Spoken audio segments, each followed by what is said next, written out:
എല്ലാവർക്കും ഡീസ് കിച്ചണിലേക്ക് സ്വാഗതം. ഇന്ന് ഞാൻ വന്നിട്ടുള്ളത് കുറച്ച് കിച്ചൺ ടിപ്സും ആയിട്ടാണ്. എല്ലാവർക്കും ഉപകാരപ്പെടും. അപ്പോൾ അത് എന്തൊക്കെയാണെന്ന് നോക്കാം. അപ്പോൾ ഇതാ നമ്മുടെ ഉരുളക്കിഴങ്ങെല്ലാം വാങ്ങിയാൽ കുറച്ച് കൂടുതലായി പോയാൽ മുളച്ചു പോവും അല്ലേ?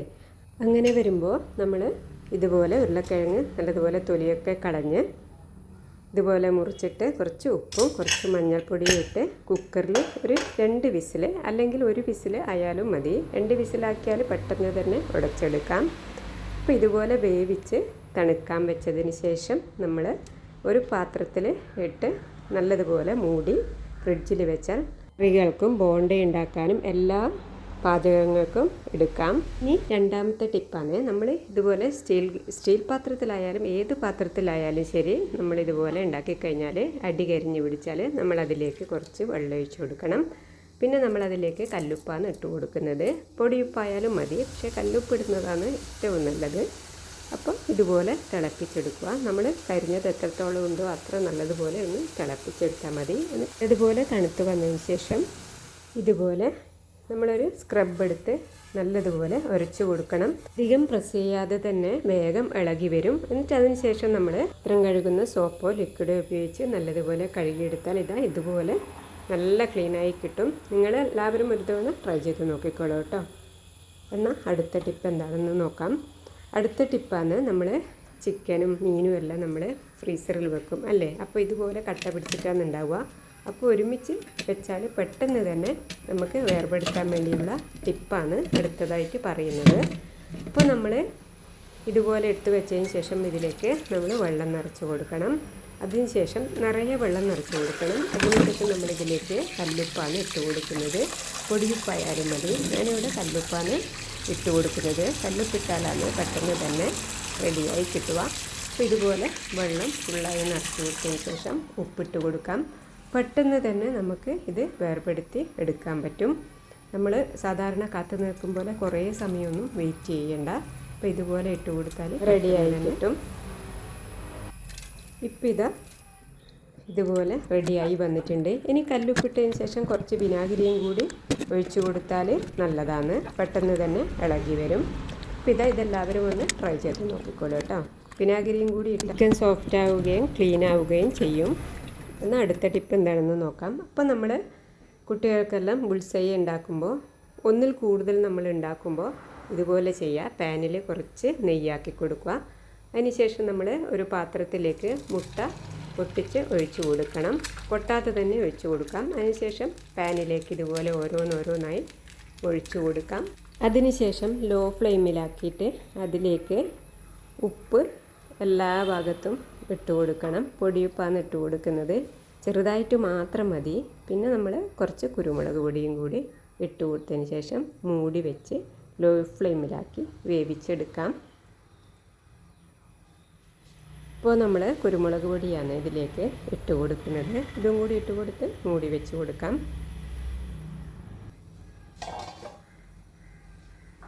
അപ്പോൾ ഇത് തുറന്ന് നോക്കാം. അപ്പോൾ ഇത് റെഡിയായി വന്നിട്ടുണ്ട്. ഇതൊരു പാത്രത്തിലേക്ക് മാറ്റി കൊടുക്കാം. നമ്മൾ നെയ്യ് പുരട്ടിയത് കൊണ്ട് പെട്ടെന്ന് തന്നെ ഇളകി വരും. സാധാരണ വെളിച്ചെണ്ണയിലിട്ട് കുറച്ച് കൂടുതൽ ഒഴിച്ചു കൊടുക്കേണ്ടി വരും. പാനിൽ ഒട്ടിപ്പിടിക്കും. നെയ്യാകുമ്പോൾ പെട്ടെന്ന് തന്നെ ഇളകി വരും. ഇതൊരു പാത്രത്തിലേക്ക് മാറ്റി കൊടുക്കാം. ഇതുപോലെ നമ്മൾ പ്ലേറ്റിലേക്ക് തട്ടിയെടുത്താൽ മതി. അപ്പോൾ ഇതുപോലെയാണ് നമ്മൾ ഒന്നിൽ കൂടുതൽ മുട്ടയെല്ലാം ഓംലെറ്റ് ഉണ്ടാക്കുമ്പോൾ ഉണ്ടാക്കാൻ എളുപ്പമാണിത്. അപ്പോൾ ഇനി അടുത്ത ടിപ്പ് എന്താണെന്ന് നോക്കാം.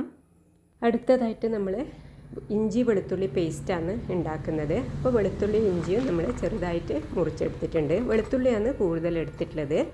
ഇഞ്ചി കുറച്ച് കുറവാണ് എടുക്കേണ്ടത്. അപ്പോൾ ഇത് നല്ലതുപോലെ കഴുകി അതിൻ്റെ വെള്ളമെല്ലാം ആറ്റിയെടുക്കണം. നല്ലതുപോലെ ആറി വന്നതിന് ശേഷം ജാറിലേക്കിട്ട് അതിലേക്ക് നമ്മൾ ഉപ്പാണ് ഇട്ട് കൊടുക്കേണ്ടത്. ഉപ്പും നമ്മൾ 1 ടേബിൾ സ്പൂണോളം വിനാഗിരിയാണ് ഒഴിച്ചു കൊടുക്കുന്നത്. അപ്പോൾ ഇതും കൂടി ഇട്ട് കൊടുത്ത് നല്ലതുപോലെ അരച്ചെടുക്കണം. നല്ല പേസ്റ്റായി വരണം. അപ്പോൾ ഇത് അരച്ച് ഒരു കുപ്പിയിലേക്കാക്കി നമ്മൾ ഫ്രിഡ്ജിൽ വെച്ചാൽ മാസങ്ങളോളം കേടാകാതെ നമുക്ക് ഏത് ആവശ്യത്തിന് വേണ്ടിയും പെട്ടെന്ന് എടുക്കാൻ പറ്റും. അപ്പോൾ ഇതുപോലെ കൂടി ഒന്ന് ട്രൈ ചെയ്ത് നോക്കിക്കോളൂ കേട്ടോ.